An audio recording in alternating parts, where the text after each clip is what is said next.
Christmas everyone! Dito tayo, baka malo tayo. Meron na naman ako i-flex. Regalo sa akin ng suki ko sa gas. Suki ko to for 15 years siguro. Yes, 15 years. Bubuksan na natin, i-flex ko, ipagyayabang ko sa inyo. Ito na yung pang 5 yata, pang 4, pang 5, di ko na mabilang. So, bubuksan na natin. Huwag natin ikalat ang basura sa garden. T-shirt, ang ganda ng tela. Cotton. Kung mapapansin nyo, may dala-dala akong ulam. Ilagay ko muna dito. Wow, ganda ng t-shirt. Noveloso General Merchandise.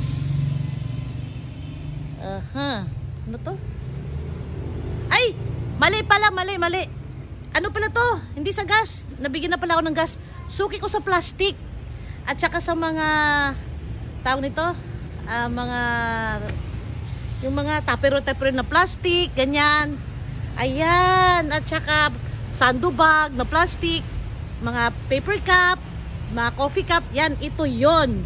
Ngayon, may dala-dala akong 2 supot ng niluto kong kaldereta. Kasi yung followers ko sa palengke, na lagi nila akong sinusubatan, ate, ang sarap-sarap ng luto mo, hindi ka naman namimigay. Ang tagal-tagal ko na nagpa-promise. Sabi ko, sige. Magdadala ko, promise.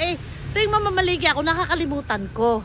So ngayon, hindi ko talaga siya kinalimutan. Lagi na sa isip ko, naliligo ako yung kaldereta kong dadalhin. 2 to, kasi 2 sila na mga followers ko sa palengke, guys.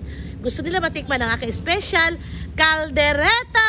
Merry Christmas to all! Bye!